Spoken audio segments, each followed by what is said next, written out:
Mahanpur CPIM बदल deputation याफारना थांगै कासुजाकमानि कक्तुमा कासुलाइखा police हाय हनै कक सिलचामुं कासाखा महनपुर बखास्ते कमिटिनि लोआ जिमुंबाय तांसलो CPIM बदलनि बखाक्तै गण डेपुटेशन अंगलिया तांसलो आगरतला बानगोस स्मृति भवन कक्तुमा थुमनानि बसगांगो कक सिलचामुं Shilchajaka kok shilchanai rok shaka police ni gosimung manjak tuteibo kisasek borok rokni jarai gono deputation kasujaka khlaimanliya mungsa police kerongno muthangnai police kerong tui kok shilchamung kasaka আমাদের যেহেতু programme আমরা permission নেওয়া হয়েছে SDPO সাহেবের থেকে তো আমি আগে থেকেই খবর পাচ্ছিলাম যে এখানে একটা বিজেপির গুন্ডা বাহিনীরা জমায়েত করবেন বাইক বাহিনীর সদস্যরা। তো সকাল আমি প্রায় 7টা থেকে 8টার মধ্যে সময়টা হবে, আমি এসডিপিও সাহেবকে, মোহনপুরের এসডিপিও সাহেব, ওনাকে আমি ফোন করে জানিয়েছি যে বিজেপির গুন্ডা বাহিনীরা জমায়েত করতে পারে, আপনারা সেইভাবে প্রস্তুতি নেন। উনি বলেছেন ঠিক আছে। তো আমি সকালবেলাই জানিয়েছি, আর বিভিন্ন স্তরেও খবর আছে, বিভিন্নভাবে খবর আসছে, নিশ্চয়ই পুলিশের কাছে খবর থাকবে। সেই মোতাবেক আমি 9টা থেকে আবার এসডিপিও সাহেবকে যোগাযোগ করছি যে তাদেরকে সরানোর ব্যবস্থা করব।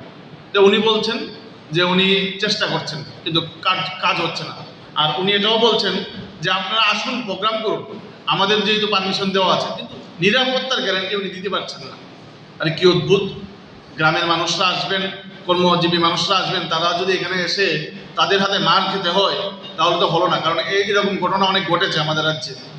তো আপনারা শুনেছেন যে সুভাষ দেবনাথ নামে ওনাকে মারধর করা হয়েছে কলেজের সামনে। তো এসডিপিও সাহেবকে এতবার বলা সত্ত্বেও আগে থেকে, তারপরেও যে পুলিশের ভূমিকা, এটা প্রশ্নচিহ্নের মুখে। ঠিক আছে, প্রশাসকের নিকট জনজীবনের গুরুত্বপূর্ণ দাবি দেওয়া নিয়ে গণডেপুটেশন দেওয়ার কর্মসূচি গ্রহণ করেছিলাম। এই কর্মসূচি পুলিশ প্রশাসন এবং সাধারণ প্রশাসন উভয়ের সঙ্গে কথা বলেই আমরা চূড়ান্ত করেছিলাম। সাধারণ প্রশাসনের তরফ থেকে গণডেপুটেশন গ্রহণ করার সম্মতি জানানো হয়েছিল, পাশাপাশি মহকুমা পুলিশ আধিকারিকের তরফ থেকেও এই কর্মসূচি করার জন্য আমাদের অনুমতি লিখিত দিয়েছিল। সেই অনুযায়ী আমরা সংগঠিত করেছি। আজকে বেলা 11টায় জমায়েত হব আমরা ফটিকছড়া বাজারে। সেখান থেকে আধা কিলোমিটার বড়জোর এই জায়গাটা হেঁটে গিয়ে আমরা দাবি দেওয়ার ভিত্তিতে মহকুমা শাসকের কাছে আমাদের স্মারকলিপি দেব।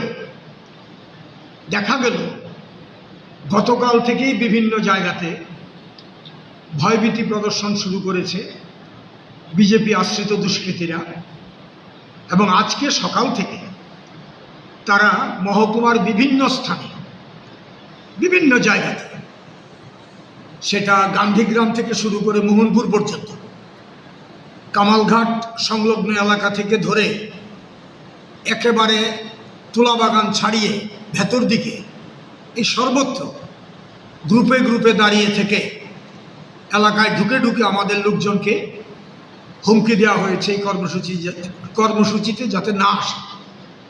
তারপরে তারা ক্রমশই জমায়েত করতে থাকে গান্ধীগ্রাম বাজারে, যেখানে আমাদের কর্মসূচি করার অনুমতি দিয়েছে পুলিশ, সেখানে ফটিকছড়া বাজারে, সেখানে পুলিশ অনুমতি দিয়েছে আমাদের। আমরা সেইভাবে সেই জায়গাতে আমরা জানিয়ে দিয়েছি সবাই আসবে, আসার প্রস্তুতি নিচ্ছেন সবাই।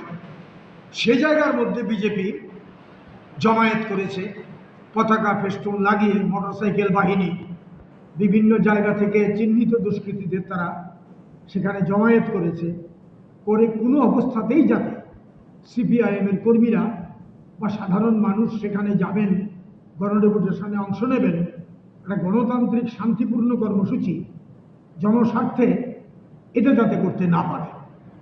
তারপরে আমরা কথা বলি, আমাদের পার্টির রাজ্য সম্পাদক জিতেন্দ্র চৌধুরী পুলিশের ঊর্ধ্বতন কর্তৃপক্ষের সঙ্গে কথা বলেন, একেবারে রাজ্যের উচ্চস্তরের যারা রয়েছেন তাদের সঙ্গেও কথা বলেন, মহকুমা নেতৃত্ব, মহকুমা পুলিশ আধিকারিকের সঙ্গে বারবার কথা বলেন।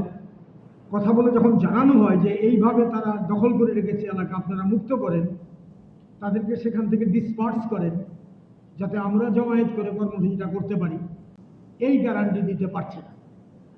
পুলিশ বলছে আমরা ব্যবস্থা করেছি, আরক্ষা বাহিনী আছে, আপনাদের অনুমতি আমরা দিয়েছি, কিন্তু এই এলাকাতে কয়েক হাজার জমায়েত করে রেখেছে বিজেপি।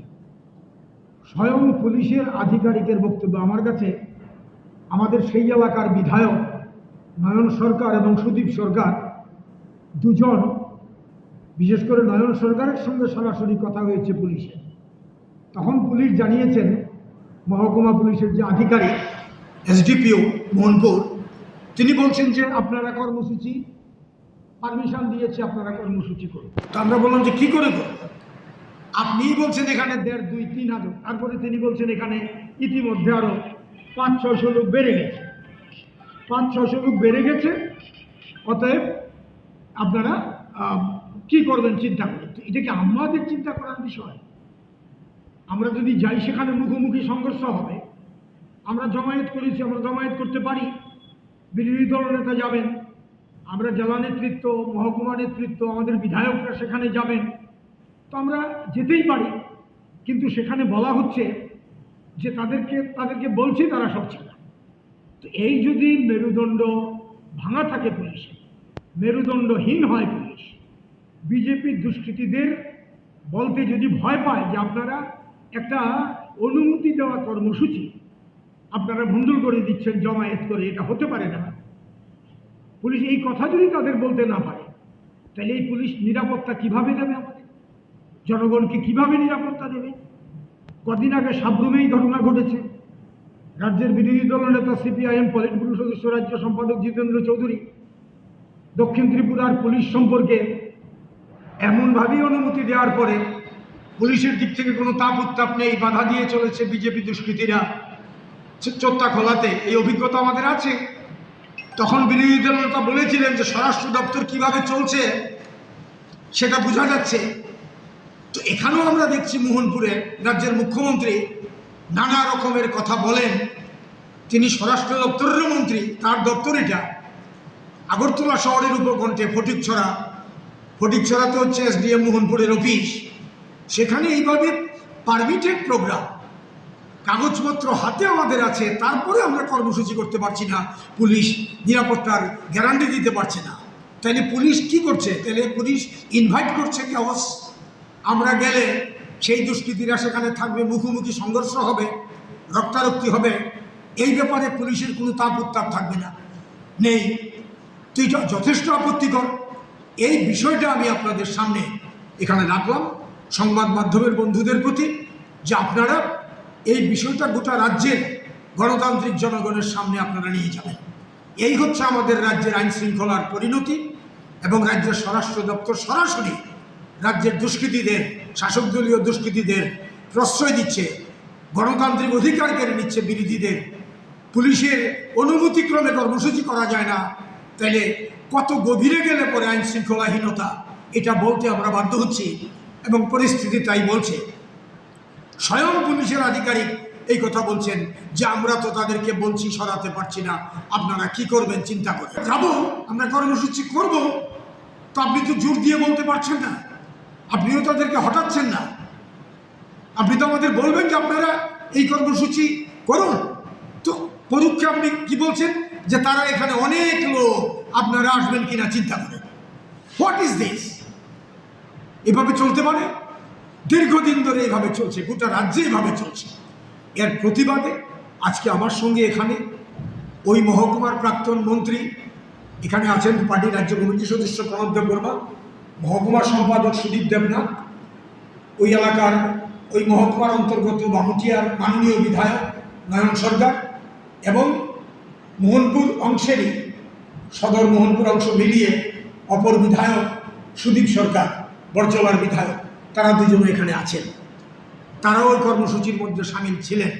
তো বাধ্য হয়ে আমরা পুলিশের এই নেতিবাচক দৃষ্টিভঙ্গি, পুলিশের এই অসহযোগিতামূলক যে পদক্ষেপ, তার প্রতিবাদ করে আমরা আমাদের কর্মসূচিটাকে আজকের মতো স্থগিত রেখেছি। কারণ আমরা নিশ্চয়ই এইভাবে একটা ক্যাওটিক সিচুয়েশন আমরা ইনভাইট করতে পারি না, যেখানে পুলিশ দায়িত্ব নিতে পারছে না।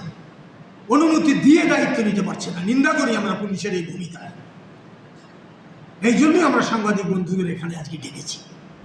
আজকে আক্রমণের ঘটনা ঘটেছে, যারা অংশ নিতে এসেছিল তাদের মধ্যে একজনের উপর আক্রমণ হয়েছে সুভাষ দেবনাথ কলেজ সংলগ্ন এলাকার মধ্যে নিরস্ত্র অবস্থায় গণতান্ত্রিক কর্মসূচিতে অংশগ্রহণ করতে এসছেন, তখন দেখা যাচ্ছে তাকে মারধর করে তাড়িয়ে দিয়েছে। তো স্বাভাবিকভাবে এই দৃশ্য দেখে অন্যরা কি মনে করবেন? শাসক দলীয় লোকেরা যখন এটা করে, বাস্তব অভিজ্ঞতা কি? তখন নিরীহ গণতান্ত্রিক জনগণ গণতান্ত্রিক আন্দোলনে অংশ নিতে পারবেন? এই অবস্থার মধ্যে পুলিশও যদি তাদের সহযোগিতা করে, দুষ্কৃতীদের পরুক্ষে ছড়াতে পারছি না, তারা কথা শুনছে না, 3000 জমায়েত হয়ে গেছে। আমার কাছে আছে ভিডিও, তিনি যেই কথা বিধায়ককে বলেছেন আমি দিতে পারি আপনাদের কাছে। পুলিশের মানে মহকুমা পুলিশ আধিকারিক যা বলেছে, এই হচ্ছে আমাদের দিক থেকে আপনাদের যেটা জানানো। एक बेहतरीन करियर सिर्फ ख्वाब देखने से नहीं, एक सही कॉलेज चुनने से शुरू होता है। Welcome to Vinayaka institute of health sciences Agartala, affiliated to Tripura University, approved by Government of Tripura, Department of Health and Family Welfare, Tripura Nursing Council and Tripura State Allied and Healthcare Council. Choose from BSc Nursing, GNM, BMLT or BMRIT. Admissions open for 2026-27. Address: Airport Road, Nutan Nagar, Agartala. Join Vinayaka Institute of Health Sciences, where future healthcare professionals begin their journey.